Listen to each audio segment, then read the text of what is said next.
하나님 감사합니다. 오늘도 성령으로 역사하시고 이 시간 가장 은혜 받는 귀한 시간 되게 하옵소서. 하나님께 최고 영광 돌리는 축복의 시간이 되게 하옵소서.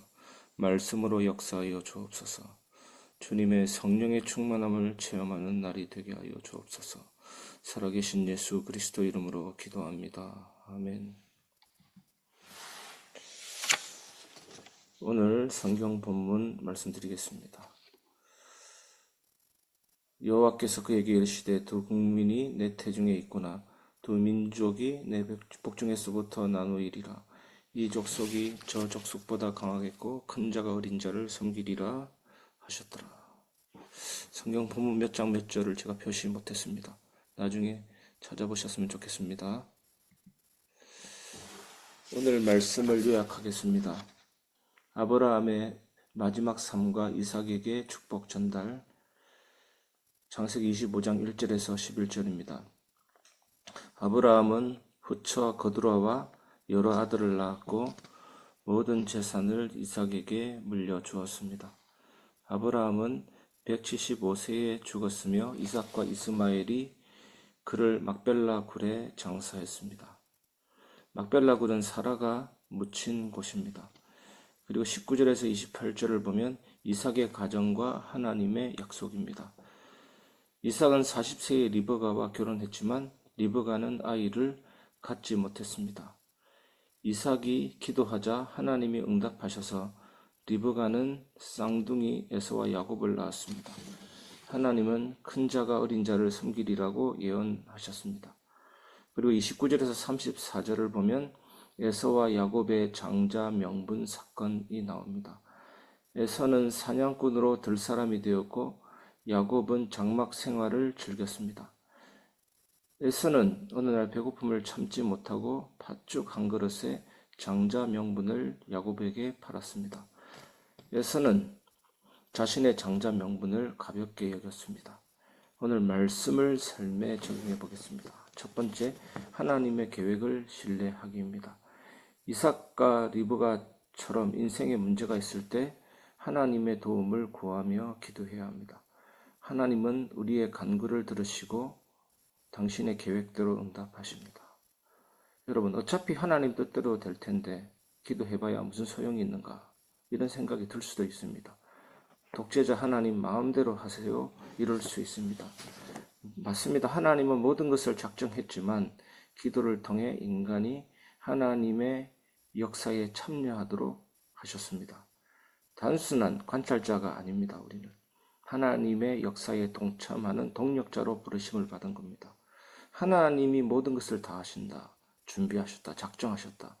하나님의 주권과 인간의 기도는 상충되지 않고 신비롭게 조화를 이룹니다. 하나님께서 주관하신다는 믿음과 동시에 기도를 통해 하나님의 역사에 동참하는 것입니다. 모든 것을 계획하셨다는 사실이 기도해봐야 소용없다는 기도 무용론, 기도를 무의미하게 만드는 것이 아니라 더 의미있게 만듭니다. 더 안전하게 만듭니다. 기도는 순종의 표현이자 축복의 통로입니다.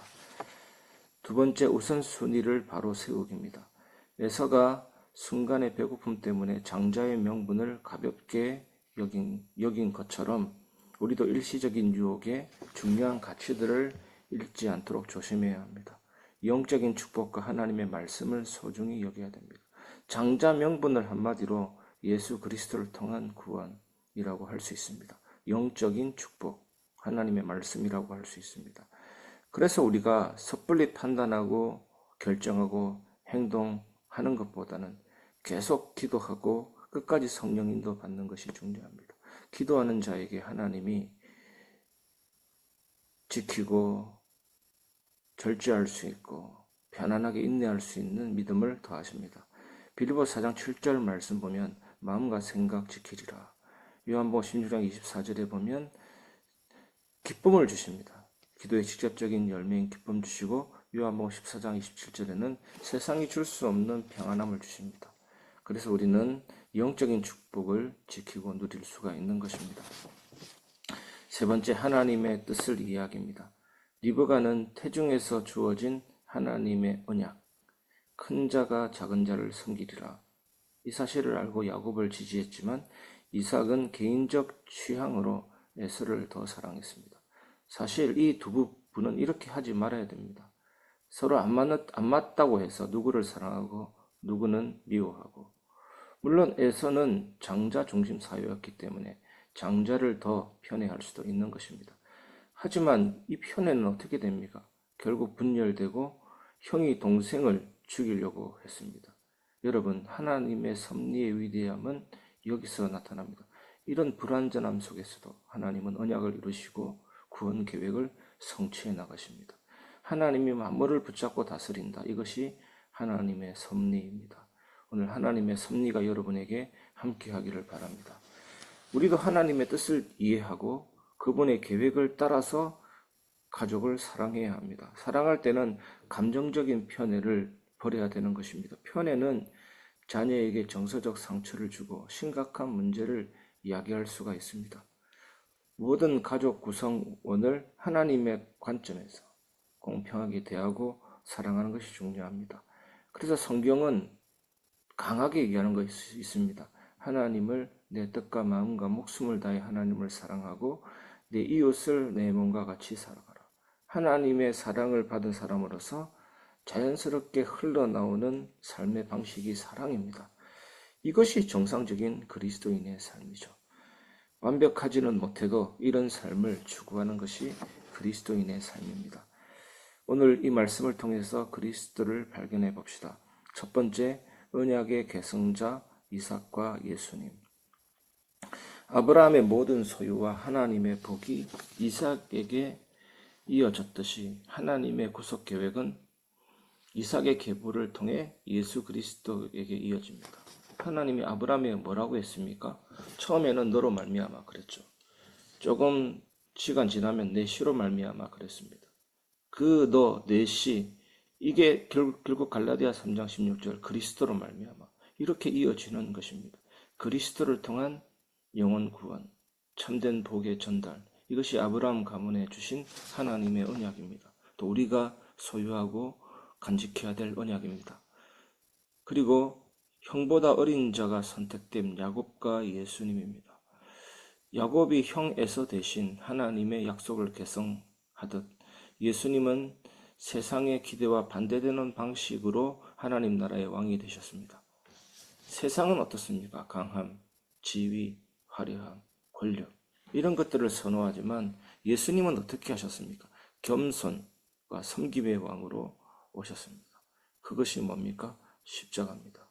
요한복음 19장 30절, 십자가에서 죽으심으로 우리의 죄를 사하시고 하나님의 말씀을 온전히 순종하셨습니다. 다 이루셨습니다. 그 의를 우리에게 주기 때문에 우리는 의롭게 되는 겁니다. 하나님의 자녀가 되고 천국을 향해 걸어가는 성화의 삶을 살게 됩니다. 세 번째, 장자 명분을 가볍게 여긴 에서와 예수님의 대조입니다. 에서는 장자의 명분을 소중히 여기지 않고 팥죽 한 그릇의 장자 명분을 팔았지만 그리스도는 하나님의 아들로서 장자의 자리를 포기하지 않고 끝까지 순종하심으로 우리에게 영원한 생명을 주셨습니다. 영원한 생명, 정말 신학적인 개념으로 정확하게 말씀드리면 영원한 생명이 뭡니까? 영생이 뭡니까? 하나님이 우리와 영원히 함께 하시는 겁니다. 생명은 뭡니까? 하나님이 나와 함께 하시는 겁니다. 오늘 여러분과 함께 하시는 하나님, 진심으로 믿고 의지하고 오늘도 예수 그리스도를 말미암아 풍성한 은혜가 여러분에게 넘치시기를 주님의 이름으로 축원합니다. 이 시간 새벽 예배 말씀을 가지고 같이 하나님 감사합니다. 하나님께 대한 감사, 언약을 신실히 지키시고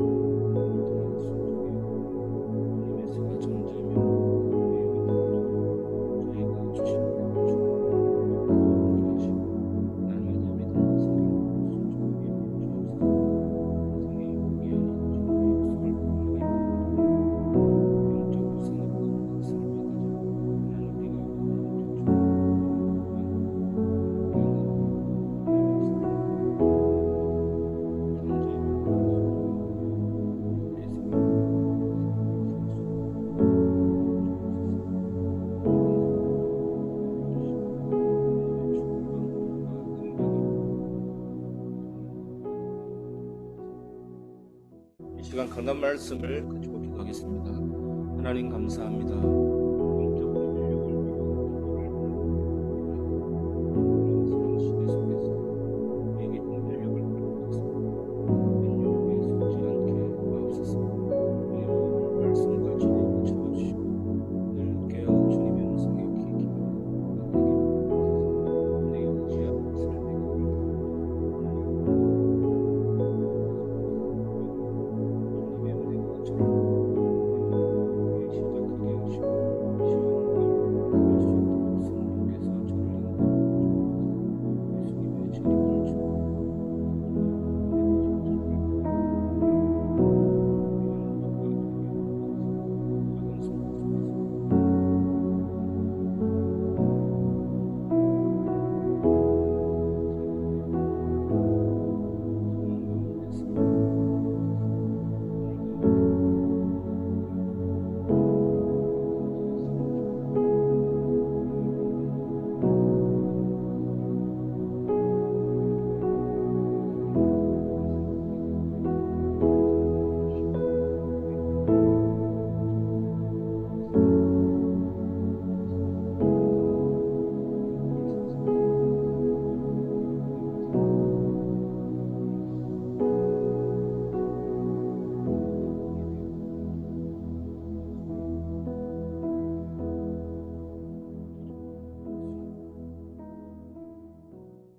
교회를 위한 기도 다 같이 드리시고 비행기도